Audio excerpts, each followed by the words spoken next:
Manano mbola tsara atsika menakavy izay manaraka hatrany ity fandarina izany malaza ity. Ano isika dia hitondra fandalinana mahakasika ny fitantanana ny raharaham-panjakana izay ahitana kisavorovoriana amina departemanta maro samihafa amin'izao fotoana izao.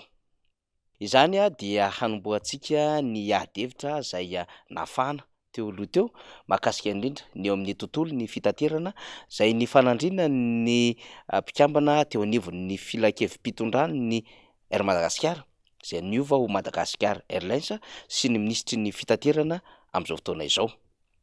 Fifandirana izay eo amin'ny endrim-pitantanana amin'ity orinasa misahana amin'ny tontolo ny fitaterana anabakabaka eto Madagasikara ity. Ary vao afaka omaly dia naneho ny heviny indray ny ministry ny fitaterana nanambara mikasika ny renivola ampiasaina ao anatin'izany Madagascar Airlines izany, izay 20 millions d'ariary monja na 50 millions euro izay tsy ahafahana mandeha lavitra raha ohatra ka orinasa lehibe no resahana, ary ny antotan-taratasy sy ny fitaovany eo anivon'ny Air Madagasikara no ampiasaina amin'izany orinasa noforonina haka toeran'ny Air Madagasikara izany. Tsy manaiky izany moa ity ministra ity fa ny amerina ny Air Madagasikara ao anatin'ny valany tontolo ny fitaterana anabakabaka ihany ny azy no heveriny fa lalana ahafahana manavitra izany sy ampitaterana izany. Ny mpikambana teo anivon'ny filan-kevim-pitondrana na dia efa niaro tena ny tety Ainao Manjery aza dia nangina tato ato satria raha ny nambara dia efa nankatoaviny teo anivon'ny fiadinan'ny repoblika tamin'ny alalan'ny filoham-pirenena ny fanesorana azy tsy ho mpikambana teo anivon'izany filan-kevim-pitondrana izany. Saingy ho an'ny Madagascar Airlines kosa dia mbola ao anatin'izany izy. Eo ny ady-hevitra mandeha ary tsy mbola mijanona hatreo akory izany ady-hevitra izany fa mbola hiandrasana ny valibotana mety ho fanamarinana n'izay antony mahatonga an'izay fananganana ny orinasa amina renivola ambany dia ambany izany. Ohatra ny entin'ny ministra ny amin'ny hoe ny Air Mauritius sy ireo kompania samihafa any ivelany any dia manana renivola 100 tapitrisa dolara raha ohatra ka fitaterana anabakabaka andresana. Ho an'ny eo anivon'ny ministeran'ny raharaham-bahiny kosa indray dia fantatsika tsara fa ny sandika roa mitambatra ao anatin'izany ministera izany dia miteny ny amin'ny zavatra tsy mety amin'ny fomba fitantanana ny ministry ny raharaham-bahiny ankehitriny. Ity ministry ny raharaham-bahiny ity moa izany dia efa avy nitantana andraikitra teo anivon'ny ministeran'ny toe-karena sy ny vola teo aloha. Ary fantatsika tsara ny ady-hevitra izay ny fanandrinany tamin'ny mpiasan'ny faditseranana. Fantatry ny rehetra ihany koa ny olana nateraky ny famoaham-bolamena 3.5 kilao sy ny hoe tsy voafehany ny departemanta lehibe mikasika izany toe-karena sy ny vola izany eto Madagasikara. Ka betsaka no nomenimeny indrindra ireo solombavambaoka ka antony nanesorana azy ankoatran'izay mety ho tsy fahazakany izany departemanta lehibe izany ka nisy fiantraikany teo amin'ny fitantanana ny tontolo ara-bola any Madagasikara tamin'ireo fanapahan-kevitra niraisina izany. Ireo rehetrarehetra ireo dia nitambatra kanefa na dia nesorina ary izy dia nanana ny antony manokana ny filoham-pirenena sy ny praiminisitra namerina azy indray teo anivon'izany fitantanana ny ministeran'ny raharaham-bahiny izay. Volana vitsy taty aoriana izao mipaoka izao ny zava-misy ao anatin'ny MAE. Mitabataba ireo syndika roa ao anatin'izany raharaham-bahiny izany satria anton-javatra 3 heverin'izy ireo fa tokony arindra soalamina. Eo zany ny rotation sy ny affectation, eo ny indemnité de représentation izay tokony hositrahan'izy ireo ary tokony misy fanapahan-kevitra mazava ahafahana misitraka izany.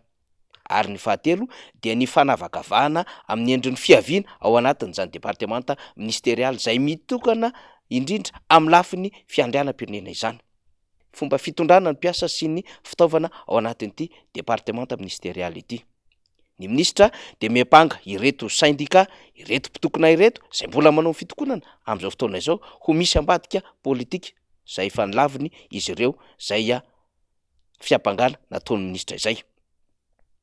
Tsy mahavaolana ary tsy mendrika ao anatin'izany departemanta izany no endrika fandikana ireo mpiasa ny fitantanana ity ministry ny raharaham-bahiny ankehitriny ity. zay minisitra efa tsy nahita-pahombiazana tamin'ny gouvernemanta teo aloha raha nytantana ny toekarena sy ny vola. De tahaka izany ny zava-misy eo anivon'ny ministera ny harena kibon'ny tany, napoaka ny ministra Olivier Ndrainy ny tsy fahitana ny bolongambolamena sy ny varosarobidy niaraka taminy 630 kilao tao anatin'izany coffre-fort ny ministera ny harena kibon'ny tany izany. Mipetraka amin'ny fanontaniana nandritry ny fotoanan'iza sy ny tantanan'iza ny tsy nahateo izany bolongambolamena 630 kilao izany. Ny fanazavana samihafa sy ny antota-taratasy miparitaka no nahafahana nitsirika fa izany bolongambolamena izany dia nisy fotoana dia tao anatin'izany coffre-fort izany ary voamariny ireo dépositaire, voamariny ny tompon'andraikitra teo anivon'ny harena kibon'ny tany na ny tale général sy ireo rehetra izay nanao ny inventaire ka nandray ny taratasy nanaovana famindram-pahefana. Fa taty aoriana dia nisy anomalia izany coffre-fort izany ary nisy fotoana ara tsy voava ka nilaina ny teknisianina manokana raha ny fizaram-baovao izay miparitaka any amin'ny sehatra tambazotra sosialy ihany. Ka rehefa nisy ny famahana izany rehefa tonga ny ministra ankehitriny teo anatrehan'ny vati-tany no nahitana fa tsy hita tao anatin'ny vata fitehirizan'ny ministera ny harena kibon'ny tany izany bolongambolamena izany. Nisokatra amin'ny fanadihadiana ary niazakazaka nandray izany teo anivon'ny primature tamin'ny alalan'ny prime ministre lehibe ny gouvernemanta izay efa nitantana vonjimaika nandritry ny 9 volana ity ministera ny harena kibon'ny tany ity. Zay moa dia efa nitondrantsika fanamarina ny aminy hoe sady juge no parti ny prime ministre satria dia tokony anana anjara ao anatin'ny hadiadiana ihany koa izy sy ny mpiara-miasa aminy satria nanana fotoana ny tantanana ity ministera ny harena kibon'ny tany ity. Mitaky sampanasa hafa manokana tsy misy fiandaniana ary tsy manaiky fanerena no hanao izany fanadihadiana izany satria raha mbola mena goavana eto Madagasikara. Fa raha mbola tsy vita ny adevitra momba izay dia nivoaka ny vaovao mikasika ny raharaham-bolamena izay nasitrika tany anaty fitombenana ka teratany Sri Lankais no mikasa amoaka izany teny amin'ny seranam-piaramanidiny vato. 700 gramma miampy vato sarobidy 20 gramma no nasitrika tamina lava-pitombenana ka nokasaina avoaka indray teto Madagasikara. Tsy mbola tapitry ny raha iny mbola mitombo fanadihadiana fa miseho landray ankehitriny nanomboka tamin'ny afakomaly omaly ny olona ny mpanakanto sy ministera ny kolontsaina sy ny serasera amin'ny fanapahan-kevitra ny raisin'ny ministry ny serasera sy ny kolontsaina nanao fifanarahana tamina orinasa tsy miankina ny amin'izay fampandehanana sy fitondrana ny fijery vaovao ho an'ny OMDA izany. Ny OMDA moa dia nambarana ny mpanakanto samela fa manana ny filan-kevim-pitantanana ary misy ny assemblée générale ka tokony handalo fanapahan-kevitra eo anatrehan'izany ny fandraisana fanapahan-kevitra momba ity OMDA ity.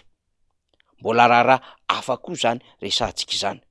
Akoatran'ny hoe mbola tsy voavahan'ny ministeran'ny posta ny endriky ny digitalisation ahafahana mizara ny borsa ho an'ny mpianatra na eny amin'ny anjerimanontolo na eny votovorona na eny amin'ny ENS AP-Filoha sy ny fitaraina ireo mpandraraha eny anivon'ny université nakatso izany ny amin'ny fahatarany karama raisin'izy ireo. Tahaka izany ihany koa ireo interna izay manao ny asa eny anivon'ireny hopitaly samihafa ireny. Mitaky ny andraisan'izy ireo ny tambi-karama sy izay tokony ho zositrahany izay ao anatin'ny asa fitsaboana tanterahan'izy ireo. Raha tsorina dia ny sehatra rehetra eto Madagasikara mihitsy manana olana, indrindra moa ny sehatry ny tontolon'ny angovo ankehitriny. Mbola tsy miakatra akory ny lasantsy dia efa nahitana tranga fikorotanana teny amin'ny toby dasantsy ho an'ny teto Madagasikara. Ary tsapandrehetra izany omaly hariva taoriny ny fanambarana izay navoaka ny ofisy malgache des hydrocarbures na ny OMS mikasika ny tsy fahafahana mividy lasantsy mihoatra ny 520 litatra intsony eny amin'ny toby fivarotan-dasantsy. Zerikanina no voaresaka tao anatin'izany. Nampikoropaka ny rehetra izany satria efa novinavinaina sy nahoraka teny anivon'ny serasera samihafa ny amin'ny hoe mety hiakatra ny fiandohan'ny volana jolay izany lasantsy izany. Ka nitarika fikoropahana sy filarana teny amin'ireo tobi-dasantsy rehetra ny amin'izay tranga izay noho ny noty fikorotanana zay navoaka ny teo anivon'ny OMS. Ao anatin'ny adevitra zay ifampiresahana am'ireo kompania ara-tsolika zay mamatsy a Madagasikara sy mifehy izany varotra izany eto Madagasikara ny fitondram-panjakana raha ny vaovao avoakan'izy ireo. Mbola adevitra sy baraim-panontaniana mipetraka zany ny amin'ny hoe ohatrinona zany no vidy-tsolika hifanarahan'ny rotota, ka voalaza fa ny fanjakana no amoaka an'izany amin'ny fomba ofisialy ho fantatry mivoaka malagasy. Satria hono miakatra amin'ny vidin'ny solika eo an-tsaina iraisam-pirenena de tsy maintsy hampiakatra azy ary tsy maintsy hiatra ao anatin'ny vidin'ny tena izy na vérité des prix izany vidy-solika izany. Raha vérité des prix no resahana dia tsy ho latsaky ny any amin'ny ray alina na mety ohatran'izany tokoa izany vidin'ny tena izy zany. Saingy ho zakany voaka ve zany fiakarana 100 isan-jato na 50 isan-jato izany. Zany rehetrarehetra zany no mampametra mpanontaniana any zava-misy eto Madagasikara. Fa na inona aloha adevitra izay rehetra nanao ny tsy mety na nampime tao anatin'izao fitondrana zao nandritry ny 3 taona de manao SMPL avokoa. Samy nahatsiaro ny rehetra tany amin'ny Repoblika faharoa ny fisian'izany Société Malgache des Produits Laitiers izany na orinasa malagasy mpamokatra amin'ny alalan'ireo vokatry ny ronono izany. Fa SMPL amin'ny fandikantsika tsotra azy de hoe samy mameno ny paosiny de lasa. Na inona ambarantsika ao anatin'izao adevitra misavoritaka amin'ny raharaham-pirenena izao ho an'ireo tompona ndraiky mpanjakana rehetra zay nampiteny ny anarany am'ireo karazana grand dossier teto Madagasikara na skandale rehetra teto Madagasikara dia nangingina sy nitsotsotra avokoa ireo rehetrarehetra ireo. Ny niala teto Madagasikara de niala, ny nijanona de nijanona ary nangina tany amin'ny zorotrano zay misy azy avy nandritran'izay 3 taona sy tapan'izay.